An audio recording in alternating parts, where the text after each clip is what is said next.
So good morning guys. तो चलिए start करते हैं आज के यानी कि 29 जनवरी के इंपॉर्टेंट करंट अफेयर्स को। देखिए हमारा पहला प्रश्न क्या है। अभी हाल ही में किस राज्य के सत्यमंगलम टाइगर रिजर्व को अंतरराष्ट्रीय TX2 पुरस्कार से सम्मानित किया गया? तो आंसर होगा तमिलनाडु। तो अभी तमिलनाडु के सत्यमंगलम टाइगर रिजर्व को 2010 से बाघों की आबादी को दोगुना करने के लिए यह अंतरराष्ट्रीय TX2 पुरस्कार से सम्मानित किया गया। और ये जो टाइगर रिजर्व है सत्यमंगलम, ये आपको तमिलनाडु के इरोड जिले में मिलेगा और अब इसमें 80 टाइगर है।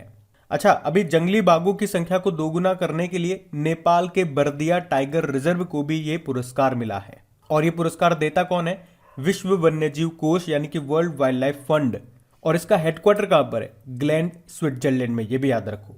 तो TX2 पुरस्कार ये उन रिजर्व को दिया जाता है जो 2010 के बाद से बाघों की आबादी में उल्लेखनीय और औसत दर्जे की वृद्धि हासिल करते हैं। और शायद आपको पता भी होगा 2020 में उत्तर प्रदेश के पीलीभीत टाइगर रिजर्व को समय से पहले बाघों की आबादी को दोगुना करने के लिए पहले TX2 पुरस्कार से सम्मानित किया गया था। अच्छा, भारत में टाइगर प्रोजेक्ट की शुरुआत होती है 1973 में। और हमारा पहला टाइगर रिजर्व कौन सा बना था? Jim Corbett. ये आपको मिलेगा उत्तराखंड में। और भारत का सबसे नवीनतम टाइगर रिजर्व आपसे पूछेंगे तो ये है राजस्थान में। राजस्थान का चौथा टाइगर रिजर्व है ये। कौन सा? रामगढ़ विषधारी वन्यजीव अभयारण्य, जो आपको मिलेगा राजस्थान के बूंदी में। तो इस तरह से टोटल भारत में आज तक कितने टाइगर रिजर्व हो गए? 52 हो गए। अच्छा, टाइगर से एक डे भी याद रखना है, इंटरनेशनल टाइगर डे, अंतर्राष्ट्रीय बाघ दिवस 29 जुलाई को मनाते हैं। और 2021 में इसकी थीम क्या थी? उनका अस्तित्व हमारे हाथों में है, their survival in our hands.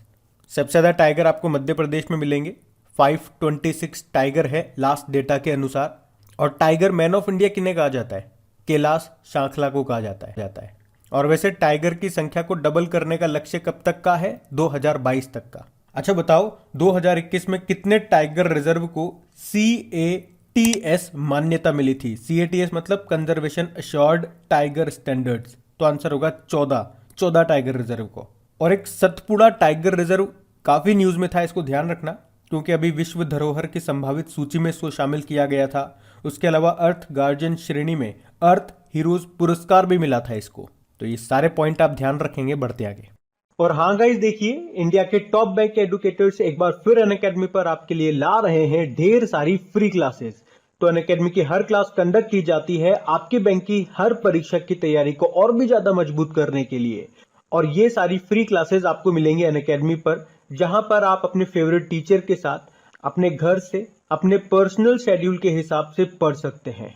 और अनअकैडमी की हर क्लास आप लाइव नहीं तो बाद में रिकॉर्डेड सेशन के द्वारा भी अटेंड कर सकते हैं। और अगर आप चाहें तो क्लास को डाउनलोड करके ऑफलाइन भी देख सकते हैं। और आप लाइव क्लास में आस्क अ डाउट फीचर के द्वारा टीचर से अपने डाउट भी क्लियर करवा सकते हैं। और आप लाइव क्विजेज और टेस्ट सेशन भी अटेंड कर सकते हैं, जहां पर आपको अपनी लाइव रैंकिंग भी देखने को मिलेगी। और अनअकैडमी पर टोटल 12 भाषाओं में क्लासेस कंडक्ट होती है। तो आप अपनी फेवरेट भाषा में क्लास अटेंड कर सकते हैं। आप अपने टीचर के साथ इंटरेक्ट कर सकते हैं, लाइव पोल में पार्ट ले सकते हैं। और ये सभी फीचर आपको मिलेंगे एक ही प्लेटफॉर्म पर, एक ही सब्सक्रिप्शन के साथ। तो आज ही सब्सक्राइब करें अनअकैडमी पर और इन सभी बेनिफिट्स का लाभ उठाइए। और हाँ देखिए, अगर आप मेरा कोड जो कि है क्रेक एग्जाम 10 यूज करते हैं तो आपको एडिशनल 10% का इंस्टेंट डिस्काउंट भी मिलता है। तो आपको इन सभी क्लासेस के जो लिंक हैं वो नीचे डिस्क्रिप्शन में मिल जाएंगे। तो वहां जाकर के आप इन सबका बेनिफिट उठा सकते हैं। अभी हम बढ़ते हैं आगे। फिर बताइए, हाल ही में किस राज्य में पहला और एशिया का सबसे बड़ा वैज्ञानिक बर्ड एटलस लॉन्च किया गया? तो आंसर होगा केरल में। तो अभी केरल ने भारत का पहला और एशिया का सबसे बड़ा वैज्ञानिक बर्ड एटलस को लॉन्च किया है। तो इस बर्ड एटलस में 2015 से लेकर 2020 तक के आंकड़े होंगे। और इसमें बताया गया है कि इसमें पक्षियों की 361 प्रजातियां हैं। तो ये आपको याद रखना है। भारत का पहला और एशिया का सबसे बड़ा वैज्ञानिक बर्ड एटलस अभी लॉन्च कहां पे किया गया? केरल में। चलो कुछ इंपॉर्टेंट प्रश्न मैं आपसे पूछूंगा रिलेटेड टू बर्ड। बताओ, अभी 2021 की बात है, तमिलनाडु का 16वां बर्ड सेंचुरी कौन सा बना था? तो आंसर होगा काजुवेली वेटलैंड। और आपको याद होगा 2021 का bird photographer of the year का अवार्ड किसे मिला था? एलेजांद्रो प्रीतो को। और बर्ड से तो एक डे भी आपको याद रखना है, वर्ल्ड माइग्रेटरी बर्ड डे, विश्व प्रवासी पक्षी दिवस। देखो साल में 2 बार इसको मनाया जाता है, फिक्स नहीं होता कुछ भी। मई और अक्टूबर के दूसरे शनिवार को होता है। तो 2021 का याद रख लो अभी तो 8 मई और 9 अक्टूबर को मनाया था। थीम क्या थी? सिंग फ्लाई सोर लाइक अ बर्ड। अगर आपसे पूछा जाए एग्जाम में नलबाना पक्षी अभ्यारण्य कहां पर है, ये आपको मिलेगा उड़ीसा के चिल्का लेक में। और बर्ड मैन ऑफ इंडिया किसे कहा जाता है? सलीम अली को। और इनकी कर्म स्थली है केवलादेव नेशनल पार्क, जो आपको मिलेगा भरतपुर राजस्थान में। इनके नाम से भी 2 पॉइंट याद रखना है। एक तो सलीम अली बर्ड सेंचुरी, ये आपको मिलेगी गोवा में, और सलीम अली नेशनल पार्क ये आपको मिलेगा श्रीनगर जम्मू कश्मीर में। अच्छा मुझे बताओ, भारत का पहला श्रमिक आंदोलन संग्रहालय कहां पे खोला गया? तो इसका भी आंसर होगा केरल। और पूछा जाए भारत का पहला डिजिटल यूनिवर्सिटी का उद्घाटन कहां पे किया गया? तो इसका भी आंसर होगा केरल के तिरुवनंतपुरम में। और भारत का पहला वन चिकित्सा केंद्र कहां पे खुला? उत्तराखंड में। और कौन सा राज्य भारत की पहली साइबर तहसील बनाएगा? तो मध्य प्रदेश। और साइबर से याद आ जाएगा, पावर सेक्टर में साइबर सिक्योरिटी को लागू करने वाला पहला राज्य भी बना है आपका मध्य प्रदेश। और भारत का पहला ट्रांसजेंडर कम्युनिटी डेस्क कहां पे खुला? तेलंगाना में। अच्छा, इथेनॉल प्रमोशन पॉलिसी को लागू करने वाला देश का पहला राज्य, ये आपका बिहार है। उसके अलावा आप जानते हो सैटेलाइट फोन से लेस होने वाला भारत का पहला नेशनल पार्क है आपका काजीरंगा नेशनल पार्क, जो आपको मिलेगा असम में। स्मार्ट हेल्थ कार्ड जारी करने वाला पहला राज्य बना था आपका उड़ीसा। तो ये पॉइंट आप ध्यान रखना। बढ़ते आगे। फिर बताइए, हाल ही में मिजोरम का पहला ODF प्लस गांव कौन सा बन गया है? तो आंसर होगा दक्षिण मोबुआंग। तो मिजोरम में आइजोल जिले का जो ये दक्षिण मोबुआंग गांव है, इसे अभी ODF प्लस गांव घोषित किया गया, यानी कि खुले में शौच मुक्त गांव। और 2021 में इस गांव को राष्ट्रीय पंचायत पुरस्कार से भी सम्मानित किया गया था, जिसमें 5 लाख रुपए की पुरस्कार राशि इसको मिली थी। अच्छा, ODF गांव से तो एक बढ़िया सा क्वेश्चन बनता है आपका करंट अफेयर्स का कि सबसे ज्यादा ODF प्लस गांव के मामले में कौन सा राज्य भी टॉप पे रहा था? तो याद रखना तेलंगाना। और गांव से एक महत्वपूर्ण क्वेश्चन ये बनेगा आपका, भारत का पहला सैनिटरी नैपकिन फ्री गांव कौन सा बन गया? तो आंसर होगा कुंभलांगी गांव, जो आपको मिलेगा केरल में। उसी तरह से आपको याद होगा पहला बालिका पंचायत ये कहां पे शुरू हुआ? गुजरात के कुनरिया गांव में। और 100% टीकाकरण यानी कि उसके दोनों डोज देने वाला पहला गांव कौन सा बना? जम्मू कश्मीर का वेयान गांव। अभी जम्मू कश्मीर से याद आएगा, जम्मू कश्मीर के बताओ किस गांव को जम्मू कश्मीर का पहला दूध गांव घोषित किया गया था? तो आंसर होगा जेरी। और जम्मू कश्मीर सरकार ने भी अक्टूबर 2021 को उधमपुर जिले के पंचारी में अपनी पहली पर्यटक गांव परियोजना शुरू की थी। चलो आप तो ये बताओ, United Nation World Tourism Organization ने तेलंगाना के किस गांव को सर्वश्रेष्ठ गांव के रूप में चुना? तो आंसर होगा पोचमपल्ली गांव को। और अगर पूछे केरल का पहला बुक विलेज ये कौन सा गांव बन गया? तो ये बना है पेरुमकुलम गांव, जो कि केरल के कोल्लम जिले में है। अच्छा, अभी एक प्रश्न आपके लिए बनेगा। अभी उत्तर प्रदेश सरकार ने नेपाल सीमा के पास कितने गांवों को राजस्व गांव के रूप में घोषित किया था? इसका उत्तर आपको देना है। और देखो, मैंने आप लोगों को बताया था कि आपकी टॉप 5 इंपॉर्टेंट क्वेश्चंस की सीरीज को एक बार फिर से स्टार्ट किया है। तो अगर कोई इस वीडियो को पहली बार देख रहे हैं तो उनको बता दूं, उन टॉप 5 क्वेश्चंस में आपको इसी तरह से मैं क्वेश्चन करा रहा हूं। जैसे कोई भी एक क्वेश्चन करा दिया, जैसे कि भारत का पहला सैनिटरी नैपकिन फ्री गांव कौन सा बन गया, तो उसका उत्तर आपने दे दिया केरल का कुंभलांगी गांव। अब आपके पिछले 6 महीने में या पिछले 1 साल में जितने भी आपने करंट अफेयर्स पढ़े हैं, उसमें गांव से रिलेटेड जो भी आपके क्वेश्चन आपके रहे हैं, वो सारे क्वेश्चन वहां पे मैं आपको कवर कराऊंगा। तो इस तरह से चीजों को कोरिलेट करते हुए, एक दूसरे से लिंक करते हुए चीजें आपको याद रखने में आसान भी लगेंगी और चीजों को पढ़ने में मजा भी आएगा। तो उस टॉप 5 क्वेश्चंस की सीरीज को जरूर सुनिएगा। उसका लिंक आपको नीचे डिस्क्रिप्शन में मिल जाएगा। अपनी क्रिक डिस्क्रिप्शन में आप देखोगे अपनी क्रिक एग्जाम एप्लीकेशन का लिंक है, उसी के नीचे आपको मिल जाएगा टॉप 5 सीरीज करके। या ये सारे लिंक आपको अपनी क्रिक एग्जाम एप्लीकेशन में ऑडियो वाले पार्ट में भी मिल जाएंगे टॉप 5 करके। तो जैसे उस लिंक पे आप क्लिक करोगे, खबरें एप्लीकेशन खुल जाएगी। उसके अंदर क्रिक एग्जाम पेज पे आप चले जाओगे, वहीं पे आपको सारे ऑडियोज मिल जाएंगे। वहां पे जाकर के आप मुझे फॉलो कर लीजिएगा और पास में बेल आइकन को क्लिक जरूर कर लीजिएगा, ऑल नोटिफिकेशन को सेट करके, ताकि जब भी इस तरह के ऑडियोज अपलोड हो उनका नोटिफिकेशन सबसे पहले आपको मिल सके। अभी हम बढ़ते आगे। अच्छा बताइए, हाल ही में किसे भारत का नया मुख्य आर्थिक सलाहकार यानी कि चीफ इकोनॉमिक एडवाइजर बनाया गया? तो आंसर होगा डॉक्टर वी अनंत नागेश्वरन को। तो अभी केंद्रीय वित्त मंत्रालय ने डॉक्टर वी अनंत नागेश्वरन को मुख्य आर्थिक सलाहकार नियुक्त किया है। तो इनका नाम याद रखेंगे आप। बाकी दिलीप संघानी इफ्को के नए अध्यक्ष बने, विक्रम देवदत्त एयर इंडिया के नए सीएमडी बने और लेफ्टिनेंट जनरल मनोज पांडे ये हमारे अगले थल सेना उप प्रमुख बने हैं। अच्छा, एक प्रश्न मैं आपसे पूछूंगा, अभी इंटरनेशनल मॉनेटरी फंड के नए चीफ इकोनॉमिस्ट कौन बने थे? पहले तो गीता गोपीनाथ थी जो अभी आईएमएफ की फर्स्ट डेप्यूटी मैनेजिंग डायरेक्टर बन गई, तो उनकी जगह अभी कौन आ गए हैं ये आपको बताना है। बढ़ते आगे। अच्छा बताइए, जनवरी 2022 में पद्मश्री से सम्मानित किस प्रसिद्ध नृत्यांगना का निधन हो गया? तो आंसर होगा मिलिना साल्विनी का। तो याद रखना इनका संबंध था किससे? कथकली से, और इन्हें 2019 में पद्मश्री सम्मान भी मिला था। और इनका नाम इसलिए इंपॉर्टेंट है क्योंकि देखो इनका जो जन्म है ना वो तो हुआ था इटली में, फिर बाद में इन्होंने नागरिकता ले ली थी फ्रांस की, और आप देख रहे हो ये किसकी फेमस नृत्यांगना थी? कथकली की। तो नाम ध्यान रखना, मिलिनी साल्विनी। अच्छा, अगर आपसे पूछा जाए अभी एक किस फेमस कथक नृतक का निधन हो गया था? पंडित बिरजू महाराज। या उल्टा भी प्रश्न पूछा जा सकता है, पंडित बिरजू महाराज का निधन हो गया, इनका संबंध किस क्लासिकल डांस से था? तो कथक से।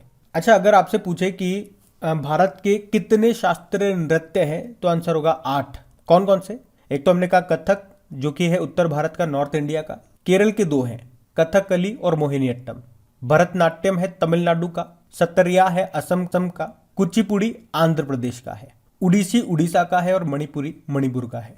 अगर आपसे पूछा जाए कितनी शास्त्रीय भाषाएं हैं, तो 6 हैं, तमिल, तेलुगु, मलयालम, कन्नड़, उड़िया और संस्कृत। वैसे मूल संविधान में कितनी भाषाएं हैं? 14 हैं। और वर्तमान संविधान में कितनी भाषाएं हैं? तो 22 है। कौन से अनुसूची? 8वीं अनुसूची। अच्छा बताओ, साहित्य अकादमी पुरस्कार कितनी भाषाओं में दिए जाते हैं? 24 भाषाओं में, जबकि ज्ञानपीठ पुरस्कार दिए जाते हैं 23 भाषाओं में। तो ये आप याद रखेंगे। बढ़ते आगे। अब बताइए, अभी किस राज्य के पूर्व मुख्यमंत्री बुद्धदेव भट्टाचार्य ने पद्म भूषण पुरस्कार लेने से इनकार कर दिया? तो आंसर होगा पश्चिम बंगाल। तो बुद्धदेव भट्टाचार्य ये पश्चिम बंगाल के पूर्व मुख्यमंत्री हैं और अभी उन्होंने पद्म भूषण पुरस्कार लेने के लिए चुना गया था, पर उन्होंने उसे लेने से ही मना कर दिया। क्यों?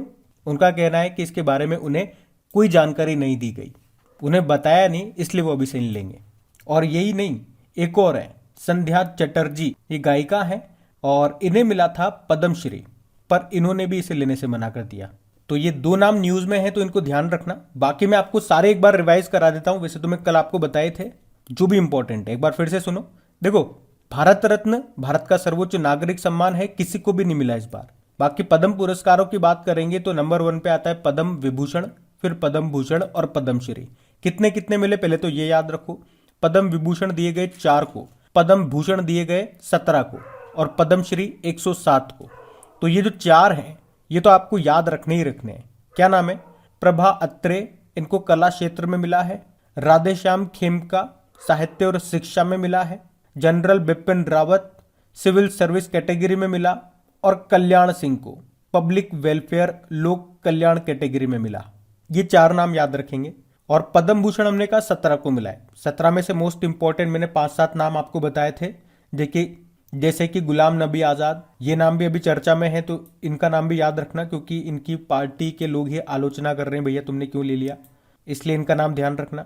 राजीव महर्षि, सत्य नडेला माइक्रोसॉफ्ट के सीईओ हैं, सुंदर पिचई गूगल के सीईओ हैं, Cyrus Poonawalla serum institute of India Pune के ये अध्यक्ष हैं। कौन सी वैक्सीन बनाई? कोविशील्ड। एक खिलाड़ी, बड़े इंपॉर्टेंट खिलाड़ी है, ये पूछा जा सकता है, देवेंद्र झाझड़िया, पैरा खिलाड़ी हैं, ये राजस्थान के हैं, भाला फेंक से इनका संबंध है, अभी टोक्यो पैरालंपिक 2020 में सिल्वर इन्होंने जीता था। एक संजय राजा राम भी मैंने आपको नाम याद करवाया था। बाकी पद्मश्री तो 107 है, लेकिन इसमें से 4-5 नाम मैंने आपको बताए थे मोस्ट इंपॉर्टेंट। एक तो सोनू निगम का नाम याद रखेंगे आप, सिंगर हैं। बाकी खिलाड़ी बताए थे मैंने आपको, कौन कौन? अवनी लखेरा जिन्होंने टोक्यो पैरालंपिक में गोल्ड जीता था, शूटर हैं, ये राजस्थान से हैं। नीरज चोपड़ा भाला फेंक से संबंध है, गोल्ड जीता था इन्होंने। वंदना कटारिया, इनका संबंध हॉकी से है। और प्रमोद भगत, इनका संबंध है बैडमिंटन से, पैरा बैडमिंटन प्लेयर है ये। तो ये आप याद रखेंगे, कम से कम इतना तो याद रखें। बढ़ते आगे। अच्छा बताइए, हाल ही में इंडियाज वुमेन अनसंग हीरोज नाम की बुक का विमोचन किसने किया? तो आंसर होगा मीनाक्षी लेखा ने। तो केंद्रीय संस्कृति राज्य मंत्री है ये मीनाक्षी लेखा, जिन्होंने ही अभी देश की भूली बिसरी महिला स्वतंत्रता सेनानियों को श्रद्धांजलि के रूप में इंडियाज वुमेन अनसंग हीरोज नाम की एक चित्रात्मक कॉमिक्स को लॉन्च किया है। तो इस बुक में उन महिलाओं के जीवन के बारे में बताया गया जिन्होंने स्वतंत्रता संग्राम का नेतृत्व किया और पूरे देश में विद्रोह की लौ जलाई थी। स्मृति ईरानी महिला व बाल विकास मंत्री हैं। अभी इनका पहला नॉवेल आया था, वो याद रखना, लाल सलाम। अरुंधति भट्टाचार्य एसबीआई की पूर्व अध्यक्ष थी ये, इन्होंने भी बुक लिखी है अभी, नाम है indomitable a working women notes on life work and leadership. और सलमान खुर्शीद सनराइज ओवर अयोध्या नाम की बुक लिखी इन्होंने, ध्यान रखना ये। बढ़ते आगे। फिर बताइए, हाल ही में किस आईआईटी ने मुंह के कैंसर का पता लगाने के लिए एक पोर्टेबल डिवाइस डेवलप किया? तो आंसर होगा आईआईटी खड़गपुर। तो अभी आईआईटी खड़गपुर के वैज्ञानिकों ने मुंह के कैंसर का पता लगाने के लिए एक पोर्टेबल सस्ता उपकरण विकसित किया है। ये नई तकनीक एक सामुदायिक स्वास्थ्य केंद्र में एक चिकित्सक को पहली परीक्षा के दौरान संभावित कमजोर मामलों का पता लगाने में सक्षम बनाती है। अच्छा, आप कमेंट बॉक्स में टाइप करके बताओ वर्ल्ड कैंसर डे हम लोग कब मनाते हैं। बाकी आईआईटी कानपुर, अभी प्रधानमंत्री नरेंद्र मोदी ने आईआईटी कानपुर में ब्लॉकचेन आधारित डिजिटल डिग्री लॉन्च की थी। आईआईटी रोपड़ की बात करें तो दुनिया का पहला plant based smart air purifier इन्होंने बनाया था जिसका नाम रखा था यू ब्रीथ लाइफ। और आईआईटी मद्रास, इसने पहला स्वदेशी मोटर चलित व्हील चेयर डेवलप किया था जिसका नाम था नियो बोल्ट। तो ये ध्यान रखना। बढ़ते आगे। बताइए, अभी चरणजीत सिंह का निधन हो गया, इनका संबंध किससे था? हॉकी। तो पूर्व हॉकी मिडफील्डर थे ये चरणजीत सिंह और इनका भी निधन हो गया। वे 90 वर्ष के थे और 1964 के टोक्यो ओलंपिक में गोल्ड मेडल जीतने वाली भारतीय पुरुष हॉकी टीम के ये कप्तान भी थे। तो इनका नाम ध्यान रखना आप। बढ़ते आगे। बताइए, जनवरी 2022 में भारतीय सेना, वायुसेना और नौसेना ने कौन सा संयुक्त सैन्य अभ्यास किया? तो आंसर होगा पश्चिमी लहर। तो याद रखना, पश्चिमी लहर क्या है? ये एक नौसैनिक अभ्यास है। कहां पे किया गया? अरब सागर में। कहां पर किया गया? अरब सागर के पश्चिमी तट पर, जिसका उद्देश्य क्या है? भारत की समुद्री ताकत का प्रदर्शन करना। अच्छा, अभी ऑपरेशन सर्द हवा का आयोजन किसने किया था? बीएसएफ ने। अच्छा, इसी तरह से आपको याद होगा तीनों भारतीय सेनाएं मिलकर के एक और एक्सरसाइज करती हैं जिसका नाम है एम्फेक्स। और एम्फेक्स 2021 कहां पे किया गया था? अंडमान निकोबार द्वीप समूह में। और अभी हमने पढ़ा था नेपच्यून स्ट्राइक 2022, ये भी एक समुद्री अभ्यास है जो कि कहां पे किया जा रहा है? भूमध्य सागर में, मेडिटेरियन सी में। किसके द्वारा? नाटो के सदस्य देशों के द्वारा। नाटो यानी कि नॉर्थ अटलांटिक ट्रीटी ऑर्गेनाइजेशन, जिसका हेडक्वार्टर कहां पर है? ब्रुसेल, बेल्जियम में। और यूएसए अभी सी ड्रैगन 2022 का आयोजन कर रहा है। कहां पे? पश्चिमी प्रशांत में गुआम द्वीप पर जो एयरबेस है वहां पे। और इसमें भारत भी पार्टिसिपेट कर रहा है। मतलब एक तो जो क्वाड देश हो गए, क्वाड देश मतलब 4 देश हैं, जापान, भारत, ऑस्ट्रेलिया और यूएसए। उसके अलावा साउथ कोरिया और कनाडा भी इसमें हिस्सा ले रहे हैं। तो ये भी ध्यान रखना। बढ़ते आगे। अच्छा, बताइए, हाल ही में किसने स्पाइस एक्सचेंज पोर्टल को लॉन्च किया? तो आंसर होगा भारतीय मसाला बोर्ड ने। तो नाम से ही पता चल रहा है स्पाइस यानी कि मसालों की बात हो रही है। तो भारतीय मसाला बोर्ड, जिसकी स्थापना कब होती है? 1986 में। और ये किस मंत्रालय के अंतर्गत आता है? वाणिज्य व उद्योग मंत्रालय के अंतर्गत, जिसके मंत्री कौन है? पीयूष गोयल। अब देखो, आपको बताया भारत देश मसालों का सबसे बड़ा निर्यातक है, एक्सपोर्टर है। तो अब मसाले खरीदने वाले और बेचने वालों को एक प्लेटफॉर्म प्रोवाइड करने के लिए ये पोर्टल लॉन्च किया गया है जिसका नाम है स्पाइस एक्सचेंज पोर्टल। अच्छा बताओ, ये जो केंद्रीय शुष्क क्षेत्र अनुसंधान संस्थान है जिसे आप बोलते हो काजरी, ये कहां पर है? जोधपुर में। और राष्ट्रीय चावल अनुसंधान संस्थान ये आपको मिलेगा कटक, उड़ीसा में। जबकि अंतरराष्ट्रीय चावल अनुसंधान केंद्र मनीला, फिलीपींस में है। मसालों की बात है तो मसालों का उत्पादक देश बोल दें, उपभोक्ता देश बोल दें या निर्यातक देश, सबसे बड़ा है भारत। इसीलिए तो भारत को स्पाइस बाउल ऑफ वर्ल्ड कहा जाता है। और अगर आपसे पूछा जाए मसालों का बाग यानी कि गार्डन ऑफ स्पाइस किसे कहा जाता है, किस राज्य को कहा जाता है? तो आंसर होगा केरल को। कई बार मैं आपको बता चुका हूं जब भी हम केरल की बात करते हैं। और पोर्टल की बात है तो अभी लेटेस्ट हमने पढ़ा था कि कोयला के मुख्य प्रदर्शन सूचकांकों के लिए अभी कौन सा एकीकृत पोर्टल लॉन्च किया गया था? तो कोयला दर्पण को। ध्यान रखना। ये बढ़ते आगे। अच्छा बताइए, हाल ही में आंध्र प्रदेश सरकार ने कितने नए जिलों के गठन को मंजूरी दी है? तो आंसर होगा 13। तो अभी आंध्र प्रदेश सरकार ने 13 नए जिले बनाने का नोटिफिकेशन जारी कर दिया। और इस तरह से अगर आप पूछोगे अब टोटल कितने जिले हो जाएंगे, तो 26 हो जाएंगे। मतलब 13 पहले से थे और 13 अब नए बनेंगे। उसी तरह से अगर पूछें आपसे कि कर्नाटक का अभी 31वां जिला कौन सा बना था? विजयनगर। पंजाब का 23वां जिला बना था मलेरकोटला। तमिलनाडु का 38वां जिला बना था मयिलादुतुरई। अच्छा, एक प्रश्न आपके लिए, दुनिया का सबसे नया गणतंत्र देश अभी कौन सा बना है और उसकी अभी नई प्रेसिडेंट या यूं कह दूं पहली प्रेसिडेंट कौन बनी है? देखो, आंध्र प्रदेश से याद रखना, भाषा के आधार पर गठित होने वाला पहला राज्य कौन सा है, तो आंसर होगा आंध्र प्रदेश। देश का पहला दिशा पुलिस स्टेशन ये बना आंध्र प्रदेश में, और भारत का पहला एक्वा मेगा फूड पार्क ये स्थापित किया गया आंध्र प्रदेश में ही। भारत की जो पहली फ्रूट ट्रेन है ये आंध्र प्रदेश से ही रवाना हुई थी, और भारत का पहला online waste management platform launch किया गया आंध्र प्रदेश में। अच्छा, आंध्र प्रदेश का क्लासिकल डांस कुचिपुड़ी है। तो अब बात करेंगे कल के वीडियो में पूछे गए प्रश्न के उत्तर की। और हाँ गाइस, अगर सेशन अच्छा लगा है, हेल्पफुल लगा है, तो प्लीज इसे लाइक जरूर कीजिएगा। अगर अभी तक आपने लाइक नहीं किया तो एक बार लाइक जरूर प्रेस कर दीजिए, यहाँ पे आपको लाइक का बटन दिख रहा होगा। और हाँ, अगर वीडियो को वाकई दिल से सपोर्ट करना चाहते हैं तो प्लीज इसे अपने दोस्तों के साथ में शेयर जरूर कीजिएगा। जो भी आपके फ्रेंड्स हो गए, ग्रुप्स हो गए, या आपके परिवार में कोई पढ़ने वाले बच्चे हो गए, तो प्लीज उनके साथ में शेयर जरूर कर देना।